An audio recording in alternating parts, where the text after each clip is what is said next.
여러분 유엔본부 뒤편에는 성경 말씀 중에 미가서 4장의 말씀이 새겨져 있다고 합니다. 어떤 말씀이냐면 미가서 4장 3절인데요. 무리가 그 칼을 쳐서 보습을 만들고 창을 쳐서 낫을 만들 것이며, 이게 사실인지 아닌지 확인해 볼 수는 없지만 평화를 향한 그 인류의 염원이 느껴집니다. 이렇게 진짜 무기가 다 사라지고요. 또 전쟁이 없다면 얼마나 좋을까요? 그러나 평화는 바람일 뿐이죠. 인류의 역사는 끊임없이 전쟁과 또 갈등의 역사로 채워져 있습니다. 지금도 세계 곳곳에서는 우리가 뉴스를 통해 듣고 있지만 그 인종 간에 또 지역 간에 나라 간에 그 갈등과 다툼이 끊어지지 않고 있지 않습니까? 참 인간에게 그 바램과는 달리 이 평화가 얼마나 참 어려운 일인지 요원한 일인지 우리는 다시 한번 깨닫게 됩니다. 여러분 굳이 다른 나라 볼 거 있나요? 멀리 볼 거 있습니까? 지금 우리 사회도요. 이념과 또 지역으로 나눠져서 진보와 보수가 또 기성세대와 젊은 세대가 또 부모와 자녀 세대가 또 고부 간에 그렇게 갈등하고 싸우잖아요. 참 그런 생각이 듭니다. 과연 우리는 좋아질 수 있을까? 정말 우리는 좋은 관계가 될 수 있을까? 이 세대 간의 통합이라는 건 정말 가능할까? 그런 참 의심이 듭니다. 동창회에서 한 선배가 후보에게 물었대요. 선배와 꼰대의 차이를 아나? 그 꼰대란 말 아시죠? 선배와 꼰대의 차이를 아나? 잘 모르겠는데요. 선배가 이렇게 말했습니다. 선배는 물어보는 곳에만 답해주고 꼰대는 안 물어본 것까지 굳이 말해주는 사람이라니. 그래서 후배가 대답했습니다. 안 물어봤는데요. 제가 요즘 우리 부교육자들한테 이러고 있지 않나 갑자기 두려워지는데요. 여러분 그런 면에서 오늘 예수님이 우리에게 주시는 이 팔복은 참 우리에게 많은 해답을 줍니다. 여러분 예수님의 팔복은 뭐라고 했습니까? 하나님 나라 백성들의 특징이다. 그런데 여러분 이렇게 팔복을 우리가 매주 하나씩 묵상하면서 곰곰이 들여다보니까 이 안에 구조적인 특징이 있다는 걸 좀 발견하게 돼요. 어떤 특징이 있냐면 처음에 두 개가 뭐였습니까? 심령이 가난한 자와 애통하는 자였잖아요. 이 두 가지는 하나님 앞에서의 우리의 인식을 이야기한다는 거예요. 그러니까 나는 하나님의 도움이 절대적으로 필요한, 그리고 나는 철저히 파산 상태, 영적 파산 상태. 그래서 가난하다라는 표현을 썼잖아요. 심령이 가난하다라는 거고요. 그리고 그런 나의 영적 상태에 대해서, 파산 상태에 대해서 애통하고 슬퍼하는 마음이 애통하는 마음이다라고 말했습니다. 이것이 하나님 앞에서 우리의 그 자기 인식이라는 거죠. 이런 마음을 가지고 하나님께 나아가면 이렇게 하나님과 관계한 사람은요, 네 가지 특징을 가지는 거예요. 그 네 가지가 바로 그 뒤에 이어지는 온유하고 의에 줄이고 목마르고 다른 사람을 긍휼히 여기고 마음이 청결해진다라는 겁니다. 이 네 가지가 하나님의 백성들이 하나님과 관계한 사람들에게만 나타나는 또 특징이자 특권이라는 거예요. 그럼 6가지 했잖아요. 2개, 4가지. 나머지 2가지는 뭐냐? 이 나머지 2개는요.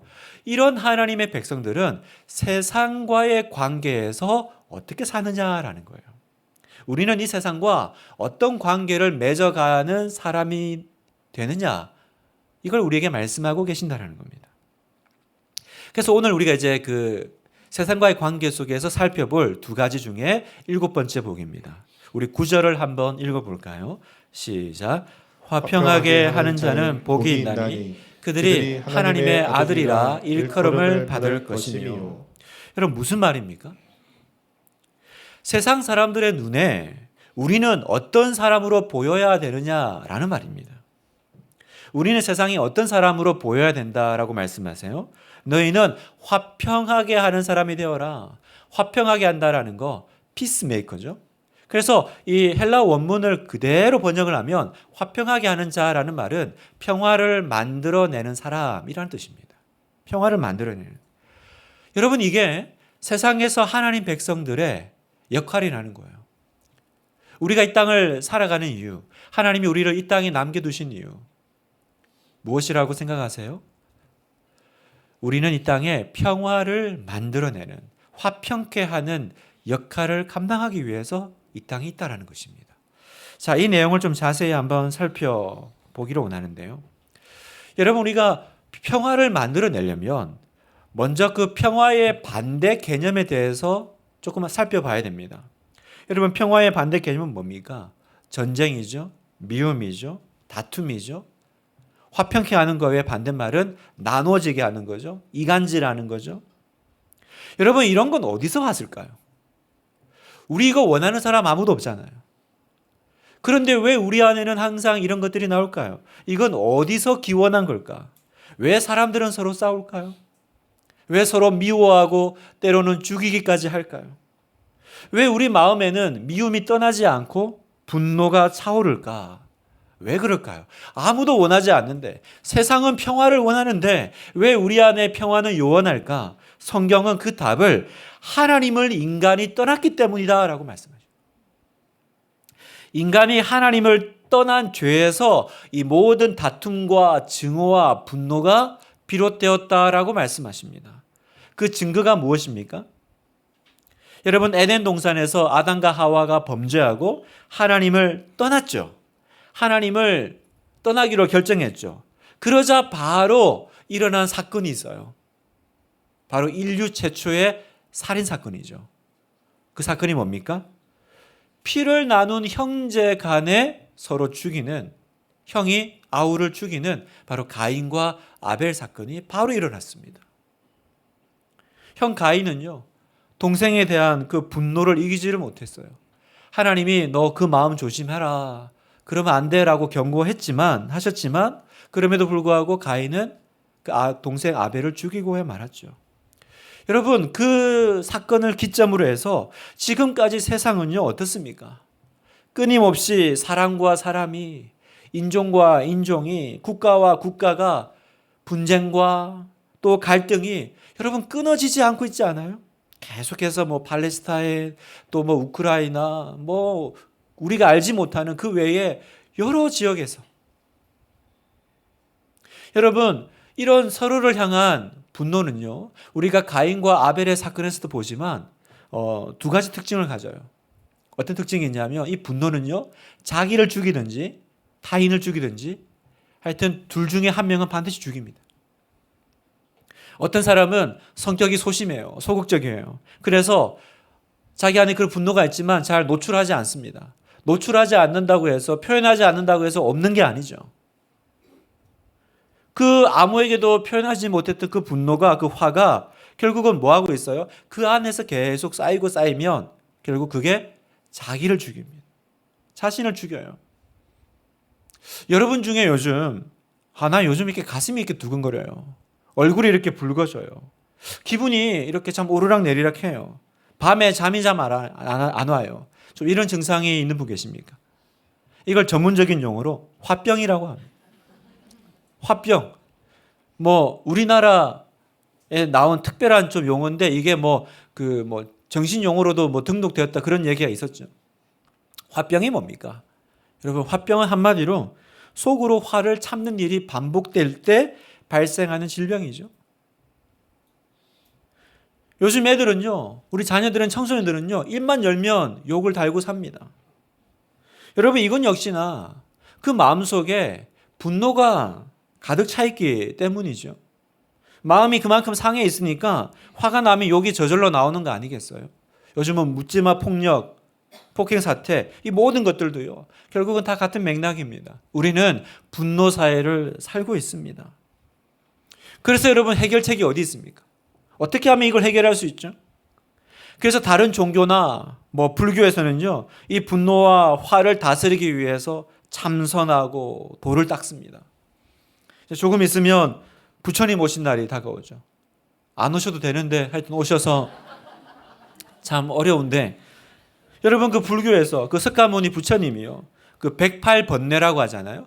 그 알아보니까 108이 108가지가 아니고 많다라는 뜻이래요. 그러니까 이 땅에 있는 모든 번뇌를 이제 뜻하는 용어라고 하더라고요.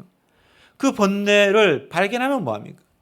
그 번뇌를 이겨내고자 더욱 고행에 애써 보지만, 그렇게 참선해 보지만 하면 할수록 어때요? 더 자기 안에 내면에 감춰져 있는 그 숨겨진 악을 더 많이 발견하죠. 더 자기 모순에 빠지죠. 더 괴로워하게 됩니다.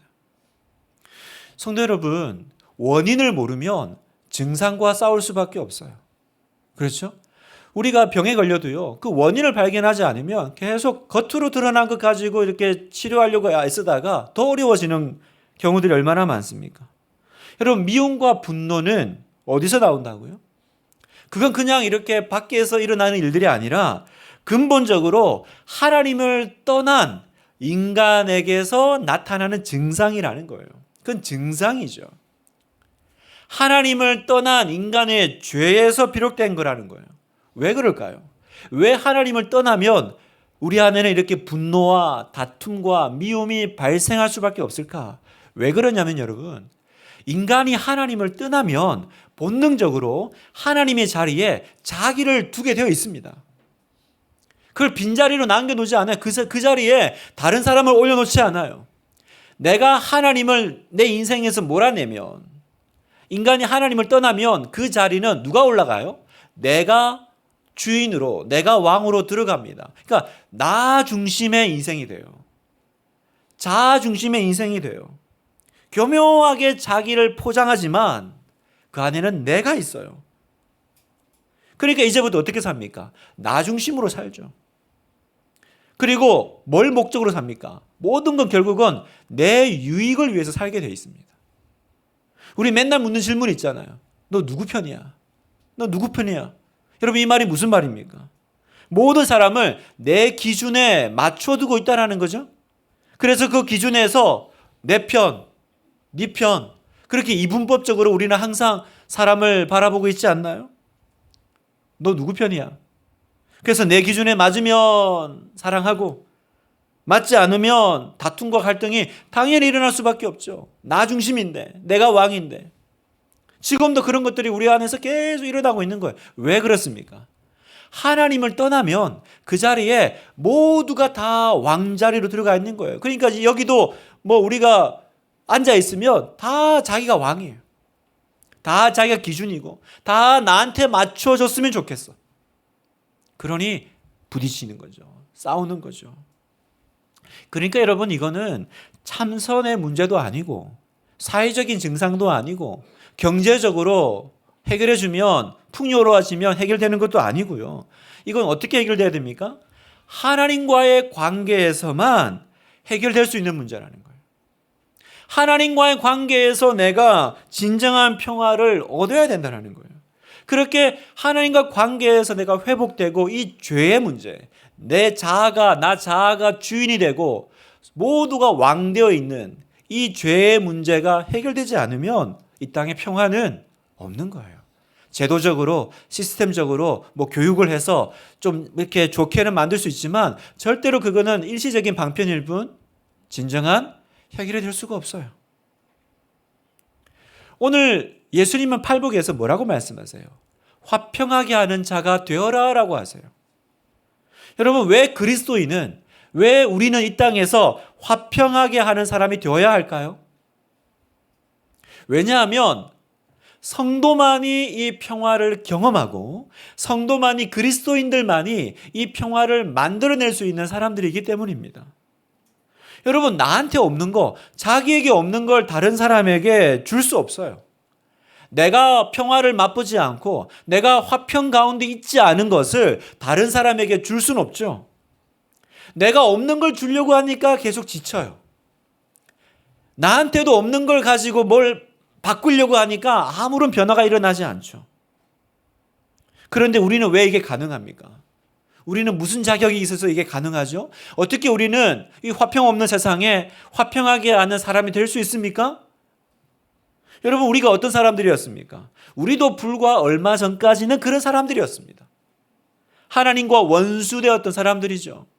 내가 주인 되고 내가 왕 되어 살아가지 않았습니까? 그래서 모두를 내 앞에 줄 세웠죠. 내 편, 네 편으로. 하나님이 싫어하시는 일 골라만 했던 사람이 저와 여러분입니다. 마음에 전혀 평화가 없었던 사람이에요.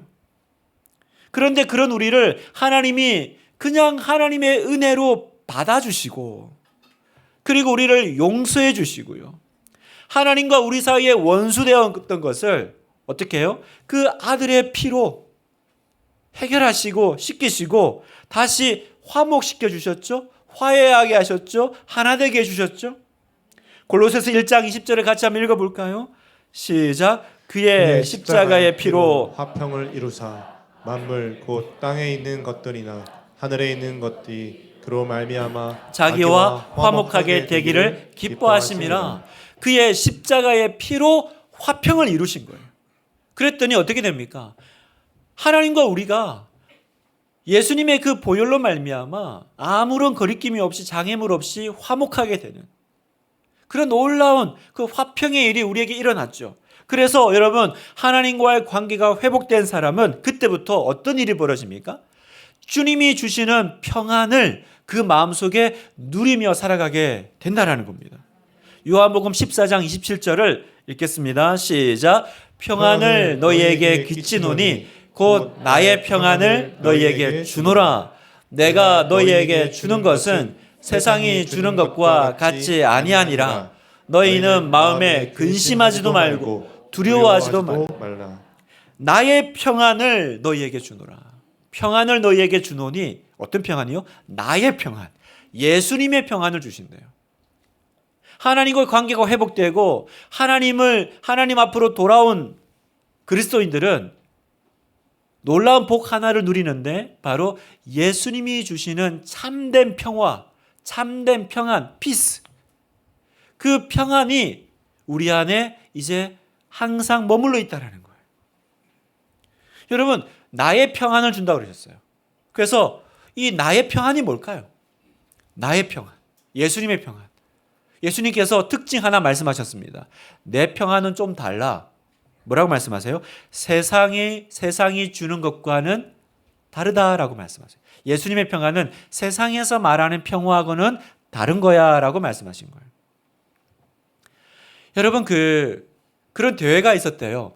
그 평화, 피스를 제목으로 그림 대회가 열렸습니다.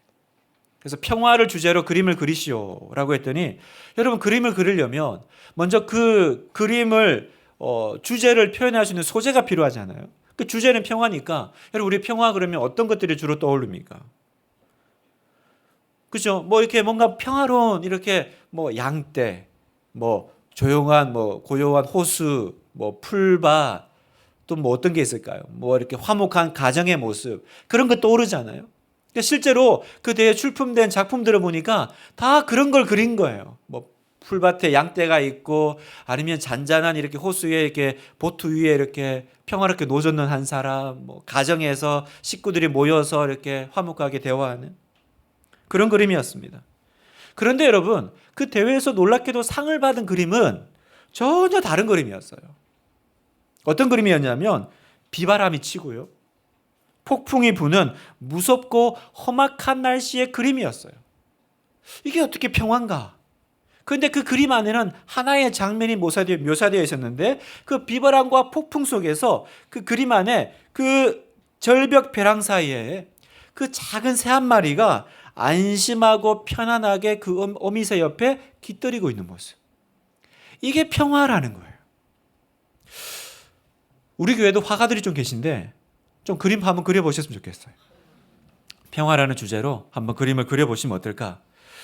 성도 여러분, 이게 지금 내가 평안을 너희에게 끼치노니 나의 평안은 다르다고 할 때 그 다른 의미에 부합하는 그림이라는 생각이 들어요.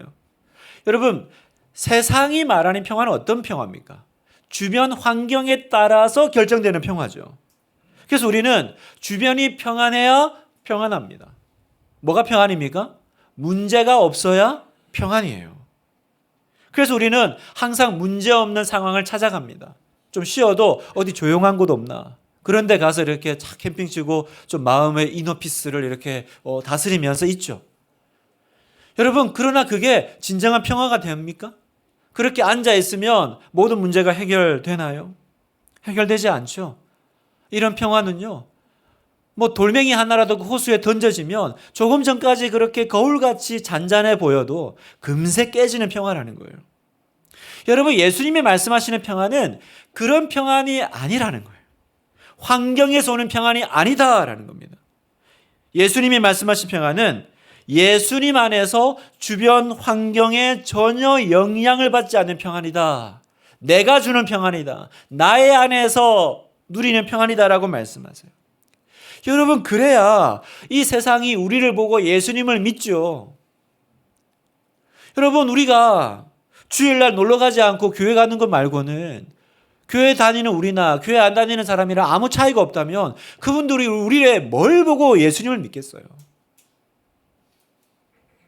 굳이 예수님을 믿을 이유가 없죠. 난 지금 두려워 죽겠는데 왜 저 사람은 평안할까? 야, 저 사람 안에 뭐가 있는 것 같아.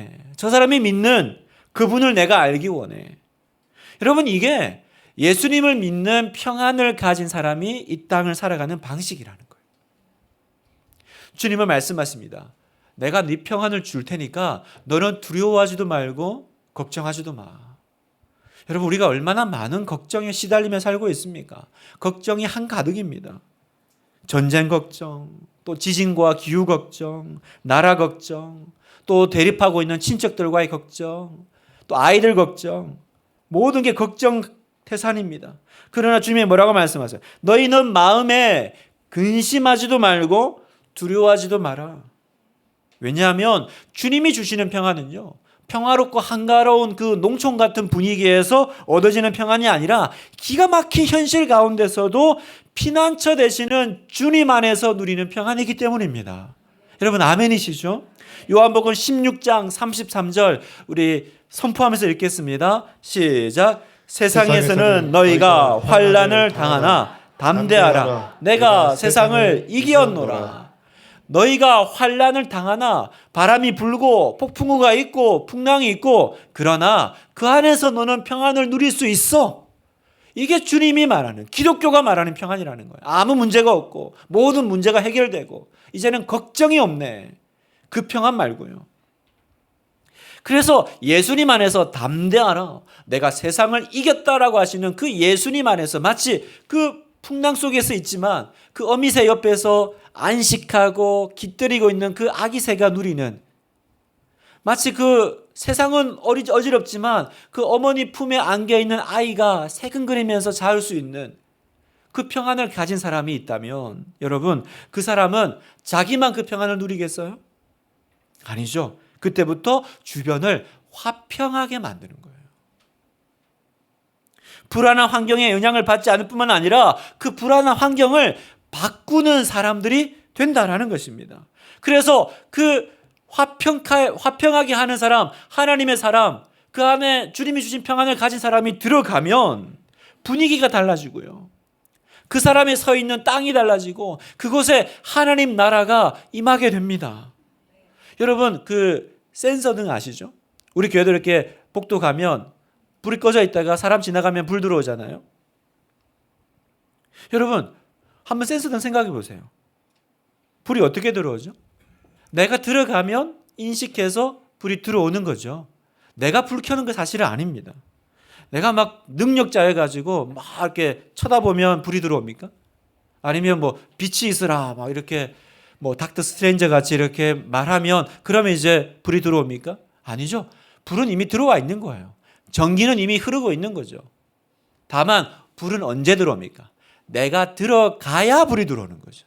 아무리 그곳에 전기가 있고 불이 들어오도록 모든 센서가 다 준비되어 있지만 내가 들어가야 불이 들어옵니다. 무슨 말입니까?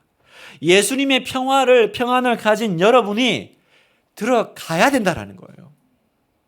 여러분, 이 사실을 믿으시기를 축복합니다. 내가 이 예수님을 모시고 사는 내가, 여러분, 우리 안에 천국이 임했잖아요. 예수님이 천국이시니까. 그래, 예수님을 모시고 있는 우리 안에 이미 하나님의 나라가 임한 줄 믿으십시오. 우리가 앞으로 들어갈 나라만 있는 것이 아니라 이미 임한 하나님 나라 속에 있어요. 그러니까 여러분, 그 예수님을 모신 여러분이 가시는 곳마다 불이 들어오는 거예요. 여러분이 마치 센서등이 저 깜깜해 보여도 내가 들어가면 불 켜지는 것처럼 주님은 다 해놓으신 거예요. 네가 들어가면 하나님 나라가 임하게 하겠다. 네가 들어가면 내가 화평하게 하겠다. 예수님을 모신 사람들이 들어가는 모든 곳마다 걱정과 두려움이 떠나가게 하겠다. 하나님이 그렇게 해놓으셨다라는 거예요. 마태복음 5장 14절에 너희는 세상의 빛이라 산 위에 있는 동네가 숨겨지지 못할 것이요. 여러분, 이 세상은 본질적으로 깜깜하고 절망적이고 죽음의 세상입니다. 그런데 하나님이 우리를 그런 세상 속으로 부르신 거죠. 우리의 믿음을 빼앗아가고 불안을 주려는 곳에 하나님 나라가 임하게 하려고 우리를 그곳에 두신 거예요. 여기 보세요. 너희는 세상의 빛이라. 너희는 교회의 빛이라고 하지 않으셨어요? 세상의 빛이라는 거예요. 그 말은 뭡니까? 이 말은 우리는 어디에 사는 사람들인가를 말해주는 거예요. 바로 내가 서 있는 이곳이 하나님이 부르신 곳, 내가 서 있는 곳이 땅끝이요. 이 캄캄한 세상이 우리가 서 있어야 될 세상이요, 바꿔야 될 세상이요, 불을 켜야 될 세상이라는 것입니다. 그러니까 우리는 그 세상 밖으로 도피해서 도망쳐 나와서 여기가 좋사오니 초막셋을 짓고 사는 사람들이 아니라 세상의 빛이라. 여러분은 세상의 빛인 줄 믿습니다. 여러분 교회의 빛이시기도 하지만 세상을 향해서 나아가야 돼. 나가면 어떻게 된다고요? 여러분이 계단을 탁 내리는 순간 불이 들어오게 될 줄 믿으십시오.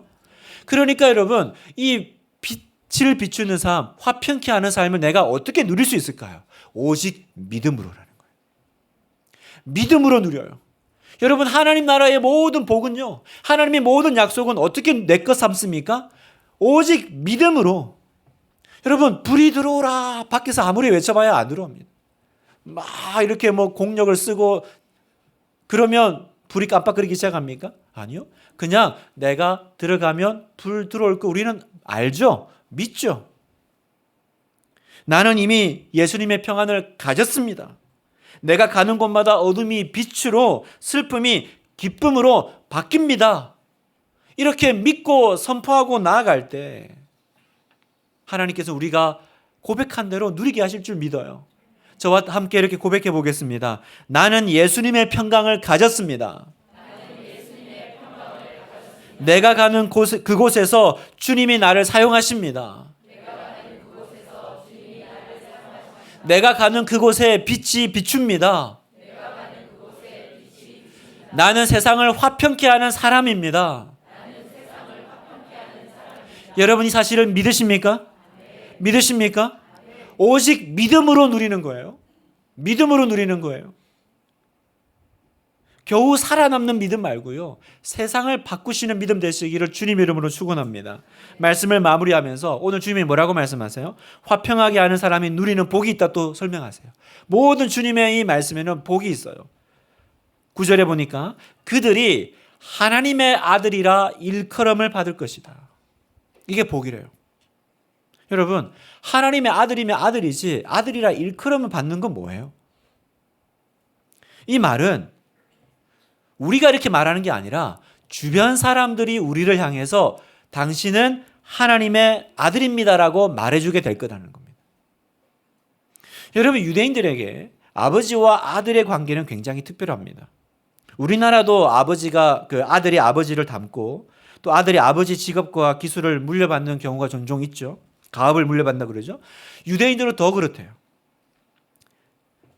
그래서 아들은 완전히 아버지의 또 다른 분신 같은 개념이라는 거죠. 그래서 아들은 아버지를 그대로 따라하고 아버지는 아들에게 자신이 평생 터득한 기술을 물려줍니다.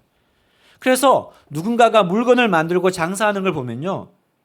이 사람이 누구 아들인지 안다라는 거예요. 그 아버지 걸 그대로 물려받았기 때문에. 무슨 말이냐면 여러분 보세요. 하나님의 아들이라 일컬음을 받는다라는 말은 뭐냐? 너를 보니까 네 아버지가 누군지 알겠어. 이렇게 말해준다는 거예요. 세상 사람들이 언제 우리를 보고 네 아버지가 누군지 알겠어. 네가 누구 자녀인지 알겠어라고 말할까? 우리가 세상 가운데 피스메이커, 평화를 만들어내는 사람으로 있을 때 세상 사람들이 우리를 향해서 네 아버지가 누군지 알겠다. 이렇게 말해준다는 거예요. 어느 시골 동네에 바쁜 농사철에도 늘 술에 취해가지고 자기 논밭을 돌보지 않은 어떤 한 사람이 있었습니다. 그런데 그 사람 앞집에는요, 교회를 다니는 신실한 장로님 한 분이 사셨어요. 이 부지런한 장로님은요, 논에 물을 대기 위해서 아침 일찍 일어나서 논으로 나가셨습니다. 그리고 다 자기 밭에 이렇게 그 논농사를 벼농사를 하려면 물을 이렇게 항상 대고 있어야 되잖아요. 그렇게 힘들게 물을 대고 들어오면요, 뒤늦게 한낮쯤 되면 이 뒷집이 사람이 나가가지고요, 그 장로님 밭에 논두렁을 헐고요, 그 밭에 논의 물을 자기 밭으로 이렇게 싹 빼돌리는 거예요. 근데 이게 한두 번이 아니에요. 계속 이 일이 반복되고 계속되는 겁니다. 그래서 이 사실이 알려졌어요. 그랬더니 이 장로님보다 주변 마을 사람들이 더 흥분하고 화를 냈습니다. 그러다 어느 날 장로님은요, 평소보다 더 일찍 일어나서 이 사람의 논에 물을 먼저 다 대고 그 다음 자신의 논에 물을 댔습니다. 그리고 이제 여느 때와 마찬가지로 이제 이 뒷집에 사는 이 사람이요, 장로님 논에 물을 훔쳐오기 위해서 딱 나가보니까 깜짝 놀란 거예요. 자기 밭에 논에 이미 물이 다 되어져 있는 거예요. 그리고는 이 사람이 그걸 보고는 바로 장로님에게 다 찾아갔습니다. 그리고 말했습니다. 장로님이 믿는 하나님 나도 믿고 싶다. 동네에서 손가락질 받던 못된 이 사람의 논에 먼저 물을 댔던 이 장로님의 행동이요, 못된 이 한 사람의 마음을 완전히 녹게 만든 거예요. 하나님께 인도한 거죠. 사람들이 이 장로님을 보고, 이 마을 사람들이 장로님을 보고 뭐라고 말했을까요? 그렇죠. 당신은 하나님의 사람입니다. 당신을 보니까 하나님이 보입니다. 라고 칭찬했을 것입니다. 여러분이 그렇게 되시기를 주님의 이름으로 축원합니다.